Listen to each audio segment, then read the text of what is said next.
Assalamualaikum warahmatullahi wabarakatuh.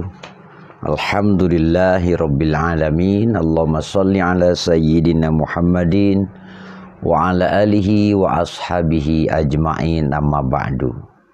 Pada kesempatan ini akan melanjutkan di dalam kitab Kasyifatus Saja, masih dalam muqaddimah dengan qauluhu wa sallallahu wa sallama ay zadahullahu atfan wa ta'diman.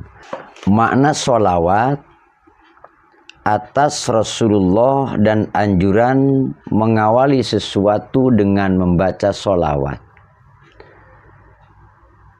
Musannif mengatakan di sini setelah membaca basmalah alhamdulillah lalu beliau bersolawat.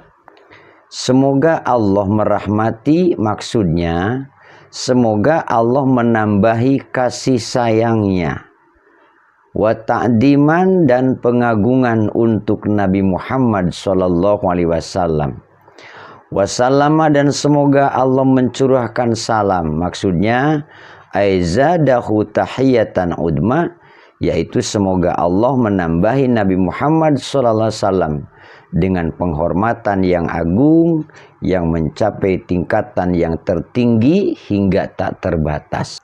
Ini adalah sholawat kepada Nabi kita yang agung, Nabi Muhammad sallallahu alaihi wasallam. Mas'alatun, satu masalah. Qala Ismailul Hamidiyu, dalam sebagian matan ada kalimat yang ditambah yang dimaksud qala Ismail bin Musa al-Hamidi, berkata Ismail al-Hamidi, beliau mengatakan fa in qila ar-rahmatu lin nabiyyi hasilatun fatolabuha tasilul hasili fal jawabu innal maqsuda bisolatina alaihi tolabu rahmatin lam takun fa innahu ma min waqtin illa wa hunaka rahmatun, dan seterusnya. Satu masalah.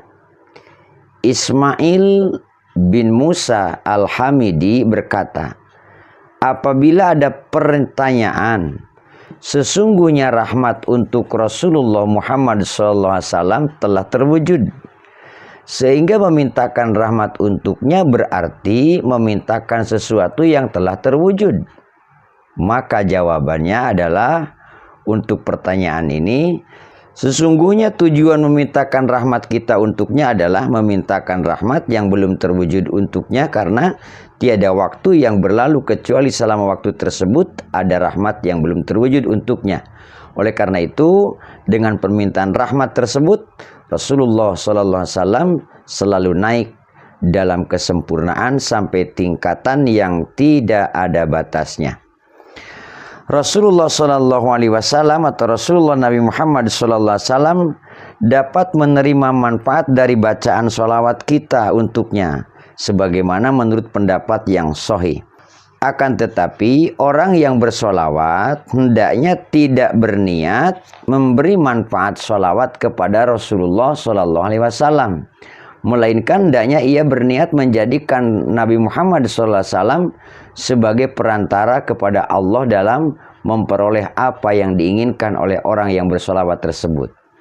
Wala yajuzu ad-du'a ulin Nabi sallallahu alaihi wasallam bi ghairil waridi karahimahullah bal munasibu walaiku fi haqqil anbiya ad-du'a bis salati wassalam wa fi haqqi sahabati wa tabi'in wal auliya wal masyayikh bit taradi wa fi haqqi ghairihim yakfi ayyudu'ain kana intaha. Tidak diperbolehkan mendoakan Rasulullah sallallahu alaihi wasallam dengan kalimat doa yang tidak dijelaskan oleh Al-Quran ataupun hadis, seperti kalimat doa rahimahullah umpamanya, semoga Allah merahmatinya. Akan tetapi yang pantas dan yang layak bagi hak para nabi adalah mendoakan mereka dengan sholawat dan salam, seperti sallallahu alaihi wasallam atau as-salatu wassalamu alaihi. Nah, bagi para sahabat dan tabi'in, para wali, para masyayikh adalah mendoakan mereka dengan kalimat radhiyallahu anhu. Bagi hak selain mereka semua, selain sahabat, tabi'in, masyayikh, maka mendoakan itu dengan bentuk kalimat doa apa saja. Ala sayyidina Muhammadin, salawat dan salam itu semoga Allah curahkan kepada Tuhan kami semua Nabi Muhammad. Huwa afdalu asma'ihi sallallahu alaihi wasallam wal musammiya lahu bidalika jadduhu Abdul Muttalib bisabi'i wiladatihi limauti abihi qablaha. Salawat dan salam semoga tercurahkan atas pemimpin kita, Tuhan kita semua Nabi Muhammad sallallahu alaihi wasallam. Nama Muhammad adalah nama yang paling utama baginya sallallahu alaihi wasallam. Orang yang memberikan nama Muhammad adalah kakeknya, yaitu Abdul Muttalib, pada hari ke-7 kelahirannya Rasulullah sallallahu alaihi wasallam. Alasan mengapa yang memberikan nama itu Abdul Muttalib? Karena ayahnya Abdullah telah wafat sebelum kelahiran Rasul. Jadi Rasul itu lahir sudah dalam keadaan yatim. Abdul Muttalib ditanya, mengapa engkau memberikan nama Muhammad? Padahal nama Muhammad itu bukanlah termasuk salah satu dari nama-nama pendahulumu. Dan bukan juga nama dari kaummu. Bukan nama nenek moyang dan bukan nama khas kaumnya. Kenapa engkau berikan nama Muhammad itu? Kemudian beliau menjawab, Abdul Muttalib menjawab, aku berharap semoga ia dipuji di langit dan dipuji di bumi, dan Allah telah mengabulkan harapannya itu. Nyata Nabi Muhammad SAW adalah manusia yang dipuji di langit juga dipuji di bumi. Ada yang mengatakan bahwa yang memberikan nama Muhammad itu adalah ibunya sendiri. Ini kila al-musammiya lahu bidzalika ummuhu ataha malakun faqala laha hamalti bisayyidil bashari fasammihi Muhammadan. Waktu itu ibunya didatangi oleh malaikat. Kemudian malaikat itu berkata kepadanya, kamu telah mengandung seorang pemimpin manusia, berilah ia nama Muhammad. Wa inna ma atabi sholati fi awali kitabihi ala Rasulillah sallallahu alaihi wasallam amal bil hadisil qudsi. Adapun kata Syekh Nawawi, Syekh Salim bin Sumair Al-Hadrami, musannif kitab Safina, memintakan sholawat dan salam di awal kitabnya kepada Rasulullah sallallahu alaihi wasallam karena amalan bil hadisil qudsi, beliau mengamalkan hadis qudsi yang difirmankan oleh Allah Subhanahu wa taala. Yang mana hadis kursinya di sini dikatakan, hai hambaku, kamu belum bersyukur kepadaku ketika kamu belum berterima kasih kepada orang yang aku mencurahimu kenikmatan melaluinya. Tidak diragukan lagi bahwa Rasulullah SAW adalah perantara agung bagi kita dalam setiap kenikmatan yang kita peroleh saat ini. Bahkan ia merupakan asal terwujudnya seluruh makhluk. Kalau melihat di hadis kursi yang lain, baik dari golongan anak cucu Adam ataupun yang lainnya. Begitu juga Syekh Salim bin Sumair Al-Hadrami mengamalkan hadis Rasulullah SAW. Barang siapa bersolawat kepadaku di dalam sebuah kitab, maka para malaikat akan selalu bersolawat kepadanya selama namaku masih ada dalam kitab tersebut.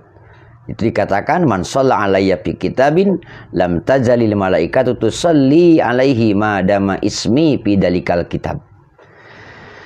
Wa qala Abdul Mu'ti As-Samlawi, berkata Syekh Abdul Mu'ti As-Samlawi menjelaskan hadis barang siapa bersolawat kepadaku di dalam sebuah kitab tadi dengan perkataannya, barang siapa menulis solawat dan mengucapkannya, jadi ditulis solawatnya lalu diucapkan solawat itu.